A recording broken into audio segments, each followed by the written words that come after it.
Muy buenas tardes a todos, un día más. Eh, bueno, y como siempre, pues vamos a dedicar este tiempo a hacer la meditación acerca del libro de Eclesiastés. Eh, el último texto que estuvimos mirando fue el capítulo 5 de Eclesiastés y Dios mediante hoy estaremos meditando acerca del capítulo 6 de Eclesiastés. Pero como siempre vamos a leer el texto y Dios mediante vamos a hacer una breve oración y si Dios lo permite vamos a desarrollar un poco un par de ideas, ¿no? Acerca de esto que vamos a estar mirando. Y sin más vamos a leer. Y dice así la palabra del Señor.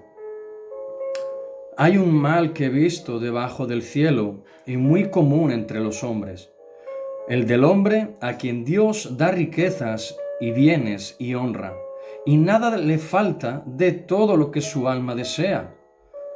Pero Dios no le da la facultad de disfrutar de ello, sino que lo disfrutan los extraños. Esto es vanidad y mal doloroso. Aunque el hombre engendrase 100 hijos y viviere muchos años, y los días de su edad fueren numerosos, si su alma no se sació del bien y también careció de sepultura, yo digo que un abortivo es mejor que él, porque éste en vano viene y a las tinieblas va, y con tinieblas su nombre es cubierto. Además, no ha visto el sol ni lo ha conocido. Más reposo tiene éste que aquel.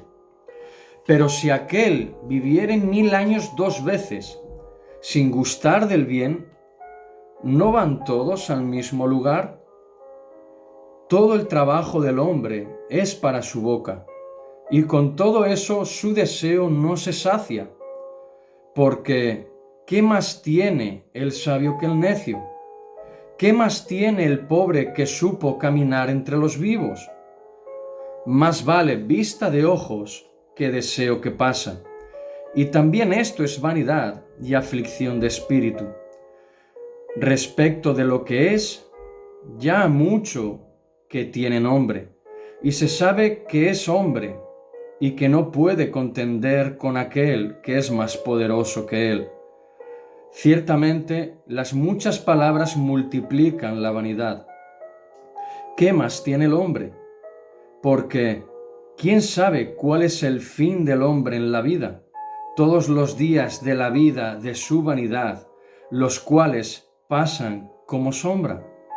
Porque, ¿quién enseñará al hombre que será después de él debajo del sol? Vamos a orar. Señor y Padre Dios, te damos muchas gracias, Señor, una vez más por permitirnos, Señor, pues ponernos delante de tu palabra, Señor. Señor, te ruego, Dios, que hables a nuestras vidas en este día, Señor. Señor, haznos ver la realidad, Señor, de nuestro corazón, Señor, y haznos entender, Dios mío, qué es lo que tú tienes preparado para cada uno de nosotros. Señor, ayúdanos a poder vivir tu palabra, Señor, a poder aplicar tu palabra, Señor. Señor, y te ruego, Dios mío, que las verdades que podamos escuchar, Dios mío, en este día, acerca de tu palabra, Señor, que sean una realidad en nuestras vidas. Señor, ayúdanos a poder vivir mirando hacia ti, Señor. Señor, que cada día que pase, Señor, nos desprendamos más y más de las cosas de este mundo, Señor, y nos enfoquemos más en la eternidad, Señor. Señor, todo esto te lo ruego, Señor, en el nombre de Cristo Jesús. Amén, amén y amén. Bueno, pues yo saco una idea principal, ¿no?, del texto este de Eclesiastés 6, y es que Dios a través de Salomón nos hace ver que la prosperidad no siempre es buena. Y de hecho, nos advierte de que las cosas no siempre son lo que parecen, ¿verdad? ¿Por qué digo esto? Porque Como dice el verso 2, vamos a leer desde el 1. Dice, hay un mal que he visto debajo del cielo y muy común entre los hombres. Dice, el del hombre a quien Dios da riquezas y bienes y honra y nada le falta de todo lo que su alma desea. Pero Dios no le da la facultad de disfrutar de ello, sino que lo disfrutan los extraños. Todo esto es vanidad y mal doloroso, ¿verdad?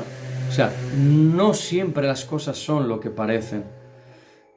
Y hay algo que a mí me llama la atención y es el verso 3, cuando Salomón deja escrito lo siguiente. Dice, aunque el hombre engendrare 100 hijos, y viviere muchos años, y los días de su edad fueren numerosos, si su alma no se sació de bien, y también careció de sepultura, dice, yo digo que un abortivo es mejor que él. Que un abortivo es mejor que él. Y me llama la atención, ¿no? Que hable así de esta manera, de que un abortivo es mejor que él.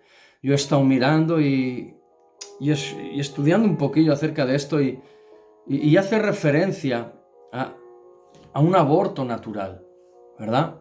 Hace referencia no a un aborto provocado, lo cual sería pecado, pero sí un aborto natural, algo que no es forzado, ¿verdad?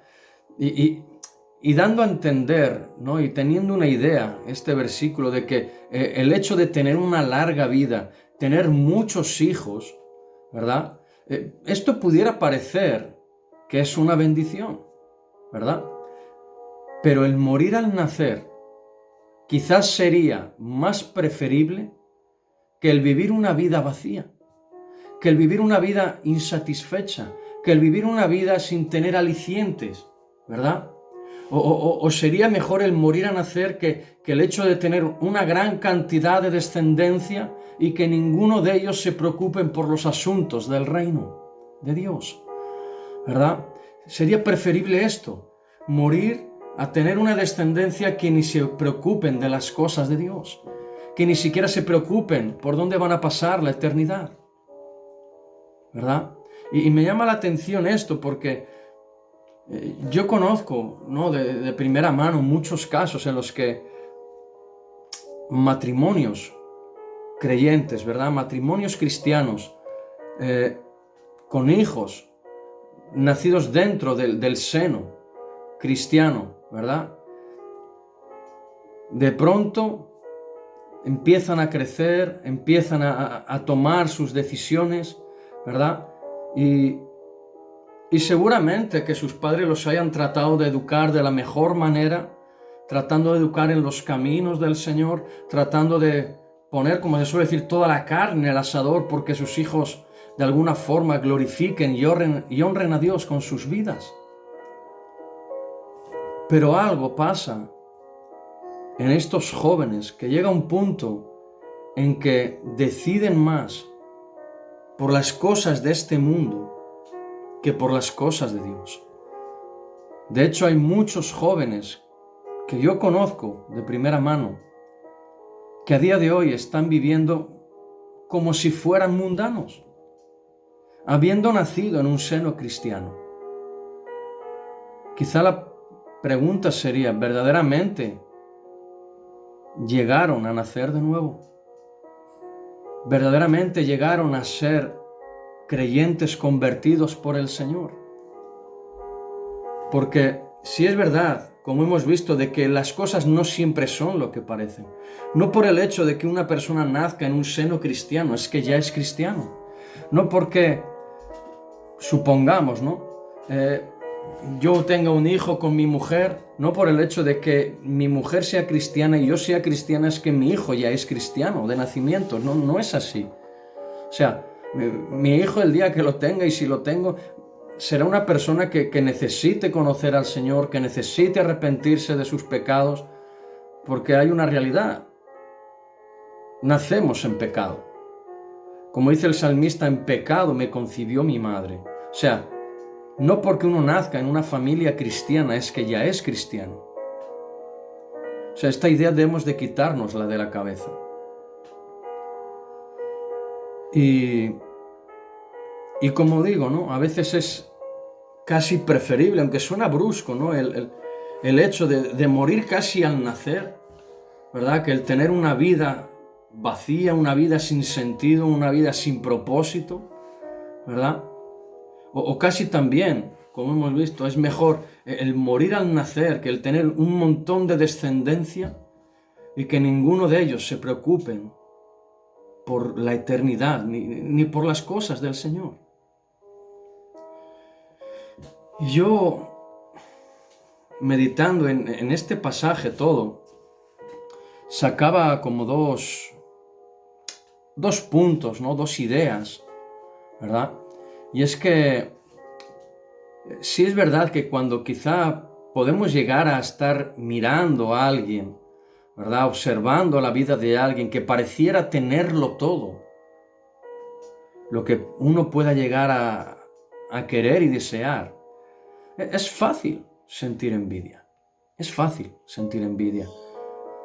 Pero aparte de que esta codicia es una transgresión al 10º mandamiento de la ley de Dios, de alguna forma, Dios a través de Salomón nos muestra la locura de esto al resaltar la diferencia que hay entre la apariencia de las cosas y la realidad de las mismas. Por ejemplo, mira, un hombre puede tener mucho dinero, puede tener una gran familia, puede tener una vida muy longeva, ¿verdad? Pero en realidad ser un desdichado.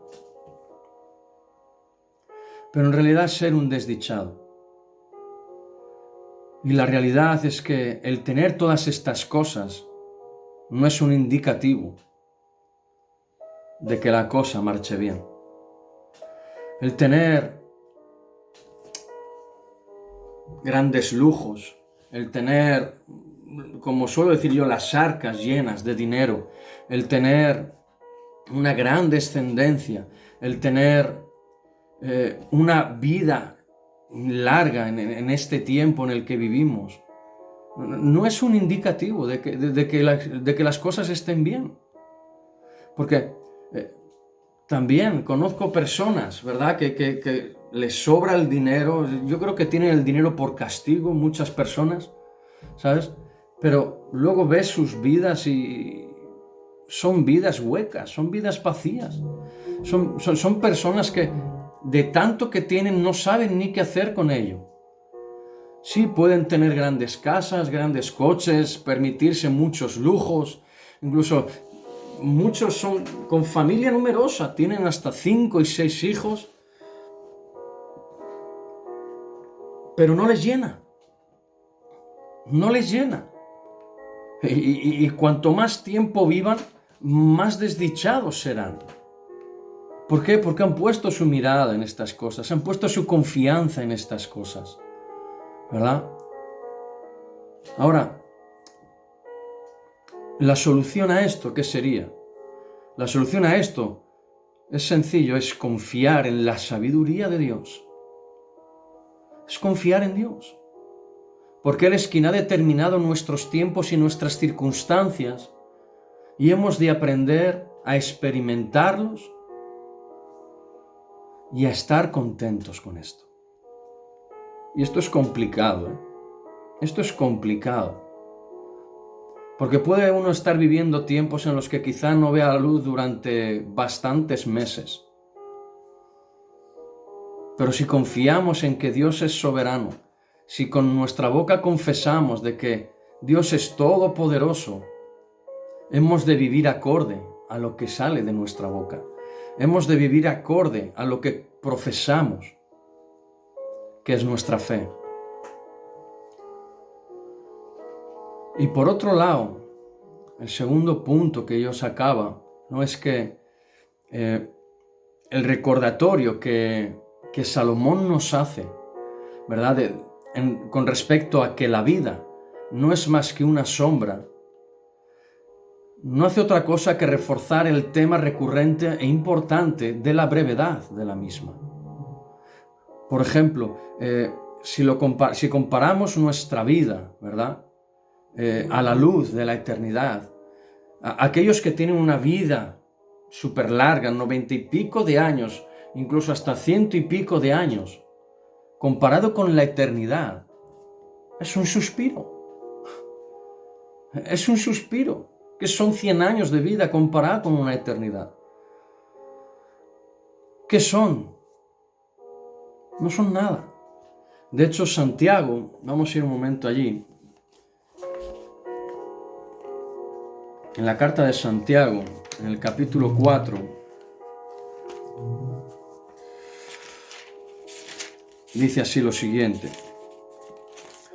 Capítulo 4, vamos a leer el 13 y el 14 de versículos, dice así, dice, vamos ahora los que decís, hoy y mañana iremos a tal y cual ciudad, y estaremos allá un año y traficaremos, quiere decir, negociaremos y ganaremos. Dice, cuando no sabéis lo que será mañana. ¿Por qué? ¿Qué es vuestra vida? Dice, ciertamente es neblina, que aparece por un poco de tiempo y luego se desvanece.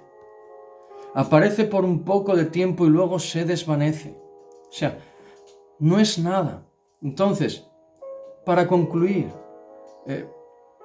por consiguiente, a la luz de esto que estamos viendo, el asunto esencial y fundamental de esta vida que Dios nos está permitiendo vivir, no es otra cosa que el estar preparados para la eternidad.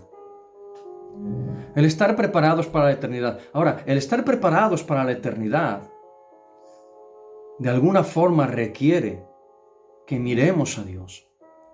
Requiere que miremos no solamente a Dios, sino a la provisión para la vida eterna que Él nos ha dado en su Hijo Jesucristo. Entonces, espero que, igual que a mí, pues esto haya de alguna forma hecho, ¿no?, un pequeño revuelo dentro de vuestros corazones y de vuestras mentes, ¿no? Vamos a dejarlo aquí por ahora y Dios mediante, pues seguiremos en otra ocasión con Eclesiastés 7, ¿verdad? Otro pasaje, ¿verdad? También un tanto desafiante y confrontador, ¿verdad? Y sin más, pues nada, me despido de todos vosotros, hasta la próxima. Y nada, que la gracia y la paz de nuestro Señor Jesucristo sea con todos vosotros.